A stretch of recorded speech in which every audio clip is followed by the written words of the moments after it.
सवाल ही जवाब है।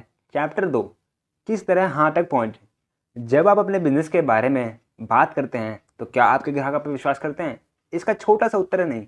वे आपसे आशा करते हैं कि आप सौदा पक्का करने के लिए उन्हें तैयार करने का प्रयास करेंगे, और इसलिए इस बात की संभावना अधिक है कि वह रक्षात्मक मुद्रा में होंगे, भले ही आप उन्हें कितनी अच्छी तरीके से उन्हें जानते हो। इस वीडियो में 4 कुंजियों की तकनीक बताई जा रही है, जिसकी मदद से आपके ग्राहक आपको बताएंगे कि वह क्या चाहते हैं, जबकि आप केवल उनकी बात सुनेंगे और हाँ तक पहुँचेंगे। नंबर 1, बर्फ़ पिघलाएं। इस शुरुआती कुंजी का उद्देश्य ग्राहक से तालमेल बनाना, जहाँ पर आप उन्हें अपने बारे में बताते हैं और उनके बारे में जानकारी लेते हैं। अगर कोई व्यक्ति आपको पसंद करता है तो इसकी काफ़ी संभावना है कि वह आपकी योजना को भी पसंद करेगा। अगर कोई व्यक्ति आपको पसंद नहीं करता है या उसे आप पर विश्वास नहीं है तो उसे योजना दिखाने से ज़्यादा लाभ की आशा नहीं रखनी चाहिए। जब आप विश्वास जमा लेते हैं तो सामने वाला आपकी बातों को अच्छी तरह से सुनेगा, और यही तो आप चाहते हैं। नंबर 2, सही बटन खोजें। जो लोग आत्मसंतुष्ट होते हैं वह अपने कार्य के प्रति भी आत्मसंतुष्ट हो जाते हैं, और ऐसे लोगों की आपको आपके नेटवर्क में कोई ज़रूरत नहीं है। जो लोग प्रबल भावनात्मक कानून से शामिल होना चाहते हैं वह अच्छा काम करने के लिए उतनी ही अधिक प्रेरित हो सकेंगे। इस स्थिति में आप यह जान सकेंगे कि किस तरह व्यक्ति का प्राइमरी मोटिवेशन फैक्टर यानी प्राथमिक प्रेरणा घटक खोजा जाए। प्राथमिक प्रेरणा घटक ही वह कारण है जिसके कारण वह आपके बिजनेस में शामिल होना चाहेंगे। चारों कुंजियों में से यह सबसे महत्वपूर्ण कुंजी है, क्योंकि यहाँ पर आपके ग्राहक अपनी आशाएं, सपने और डर को शब्दों में प्रकट करते हैं। नेटवर्क मार्केटिंग संगठन में शामिल होने वाले अधिकतर लोगों के प्राथमिक प्रेरणा घटक यह होते हैं: अतिरिक्त आमदनी, आर्थिक स्वतंत्रता, स्वयं का व्यवसाय, ज़्यादा खाली समय, व्यक्तिगत विकास, दूसरों की सहायता करना, नए लोगों से मेलजोल, रिटायरमेंट, जायदाद छोड़ना। प्राथमिक प्रेरणा घटक को किस तरह खोजें? प्राथमिक प्रेरणा घटकों की सूची आप हमेशा लिखित रूप में रखें। अपनी सूची दिखाने का सीधा सा तरीका है अपने ग्राहक से यह सवाल करें: क्या आप जानते हैं लोग नेटवर्किंग बिजनेस क्यों शुरू करना चाहते हैं? इस सीधे से सवाल में यह खूबी छिपी हुई है। सामने वाला जवाब में नहीं कहता है तो आपको यह कहने की छूट मिल जाती है। लीजिए मैं आपको बता देता हूँ। इस बिंदु पर आप अपनी सूची उसके सामने रख दें।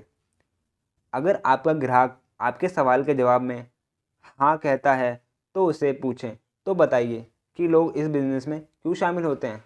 इस पर आपका ग्राहक आपको कुछ असली और कुछ अटपटे कारण गिना देगा। जब उसके पास के कारण समाप्त हो जाएं तो उससे पूछें और कुछ, वह जवाब देगा नहीं। इस बात पर आप कहें, लीजिए मैं आपको बता देता हूँ, और फिर तत्काल उसके सामने प्राथमिक प्रेरणा घटकों की सूची उसके सामने रख दें। जब आपका ग्राहक सूची में से एक को चुन ले, उसके बाद 5 ठोस सोने के सवाल पूछें। आपकी पहली प्राथमिकता क्या है? आपने इसी को क्यों चुना? यह आपके लिए महत्वपूर्ण क्यों है? यदि आपको यह अवसर ना मिले तो उसके क्या परिणाम होंगे? इन परिणामों से आप चिंतित क्यों होते हैं? रवि और रवीना आपके ग्राहक हैं, जो लगभग 25 वर्षीय कपल हैं। पड़ोसी की सामान्य चर्चा के दौरान आपने उन्हें बताया कि आप मार्केटिंग बिजनेस से जुड़े हैं और यह बिजनेस किस तरह काम करता है। इस पर रवीना ने कहा, उसे नहीं लगता कि इस बिज़नेस में हम लोगों की कोई दिलचस्पी होगी, क्योंकि हमारे पास खाली समय बचता ही नहीं है। इस पर आपने कहा, ऐसा अधिकतर लोगों के साथ होता है, फिर भी मैं आपको अपना बिजनेस दिखाना चाहूँगा, क्योंकि शायद हो सकता है आप इसमें भविष्य में रुचि लें। आपने उन्हें अपने घर कॉफ़ी पीने के लिए आमंत्रित किया। क्या शनिवार दोपहर 4 बजे ठीक रहेगा? रवि और रवीना तैयार हो गए। वह दोनों 4 बजे पहुँच गए, और कॉफ़ी पीने के बाद आपने उन्हें बताना शुरू किया कि नेटवर्किंग बिजनेस क्या होता है। रवि और रवीना ने आपको बताया कि उन्होंने नेटवर्किंग के बारे में सुन रखा है और वह ऐसे लोगों को जानते हैं जिन्होंने इस व्यवसाय में प्रयास किए थे और बाद में वह असफल हो गए। उनकी नज़र में एक साबुन से संबंधित था। इतना कहते ही उन्होंने कहा, क्या ये एम्बे की तरह है? इस पर आपने चर्चा की बागडोर थाम ली। क्या आप जानते हैं लोग नेटवर्किंग व्यवसाय क्यों शुरू करना चाहते हैं? यह पिरामिड बेचने की तरह है ना? लीजिए मैं आपको बता देता हूँ, सहजता से अपना PFM कार्ड बताते हुए। यह वह मुख्य कारण है जिनकी वजह से लोग नेटवर्क मार्केटिंग में शामिल होना चाहते हैं। आपकी पहली प्राथमिकता क्या होगी? हमारे लिए तो ये आर्थिक स्वतंत्रता ही होनी चाहिए। निश्चित रूप से यही हमारी पहली प्राथमिकता है। आपने इसी को भी चुना क्योंकि घर के लोन को चुकाने के लिए मुझे 2 जगह काम करना पड़ता है और रवीना भी ओवर टाइम करती है, ताकि जब हमारा परिवार बढ़े तो हमारे पास एक सहारा हो जो हमारे काम आ सके। हम चाहते हैं कि हमारे बच्चों को अच्छी शिक्षा मिले। इस पैसे के लिए हमेशा दौड़-धूप नहीं करना चाहते। यह आपके लिए महत्वपूर्ण क्यों है? जैसे मैंने कहा, हम अपने घर के पूरे पैसे चुकाना चाहते हैं और यह भी चाहते हैं कि हमारे बच्चों को अच्छी शिक्षा मिल सके। और मुझे कभी यह सब मिला नहीं, हमें ऐसा अवसर मिला ही नहीं। यदि आपको आर्थिक स्वतंत्रता नहीं मिलती है तो उसके क्या परिणाम होंगे? हम उसी नाव में होंगे जिसमें हमारे माँ बाप थे। इसका अर्थ है कठोर बजट बनाना तथा आमदनी कम और खर्चा ज़्यादा, और पूरी ज़िंदगी यही चलता रहेगा। अपने बच्चों को अच्छी शिक्षा दिलाने में काफ़ी खर्च होता है। बिना अतिरिक्त आमदनी के हम उन्हें ज़िंदगी में अच्छी शुरुआत नहीं दे सकेंगे। इन परिणामों से आप चिंतित क्यों होते हैं? जैसा हमने कहा, अगर हम आर्थिक स्वतंत्रता प्राप्त करने का प्रयास नहीं करेंगे तो हम हमेशा संघर्ष ही करते रहेंगे। और ऐसा कौन चाहता है? साथ ही हमें रिटायर होने की योजना ही बनानी है, इसलिए हम अभी कड़ी मेहनत कर रहे हैं। सही बटन खोजें। आइए, यहाँ पर अधिकतर नेटवर्क मार्केटिंग कार्यकर्ता बताते हैं कि आपकी योजना उन आशाओं, सपनों और डरों का समाधान है जो अपने दूसरी कुंजी सही बटन द्वारा खोजे थे। 5 ठोस सोने के सवाल भावनाओं के ताले को खोलते हैं और ग्राहक को बोलते हैं कि वह अपने समाधान स्वयं खोजे।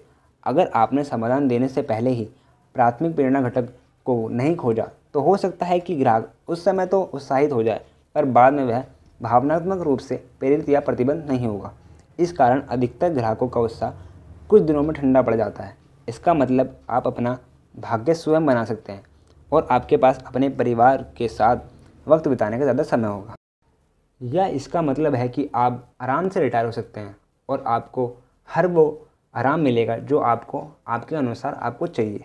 जब आप व्यावसायिक योजना बनाते समय आपके ग्राहक के शब्दों को दोहराते हैं तो वह उनके लिए व्यक्तिगत बन जाती है। यह अर्थपूर्ण और प्रेरणादायक बन जाती है क्योंकि वह विचार और शब्द उनके होते हैं, आपके नहीं। सौदा पक्का करें। जब आप इन तकनीकों का पूरी तरह से पालन करते हैं तो अपने ग्राहक से अपनी योजना में शामिल होने के लिए आग्रह करना कोई बड़ी बात नहीं होती। उनके खुद के भीतर इतना उत्साह बढ़ जाना चाहिए कि वह बिजनेस शुरू करने के लिए बेताब हो जाएं। हमेशा अपनी परिस्थिति को इस तरह रखें जैसे तत्काल शुरुआत करना एक स्वाभाविक प्रक्रिया है। आपकी परिस्थिति व्यावसायिक तो हो ही, परंतु सहज भी हो, जैसे आप हर रोज़ यही सब करते हैं। जब आपको लगे आपके ग्राहक ने आपके साथ ज्वाइन होने का मन बना लिया है तो याद रखें, उन्हें तुरंत शामिल होने का निमंत्रण अवश्य दें। हमेशा विश्वासपूर्ण और निश्चित रहें और उसे बताएं कि आप उसे शामिल करना चाहते हैं, आज ही, ना कि अगले दिन।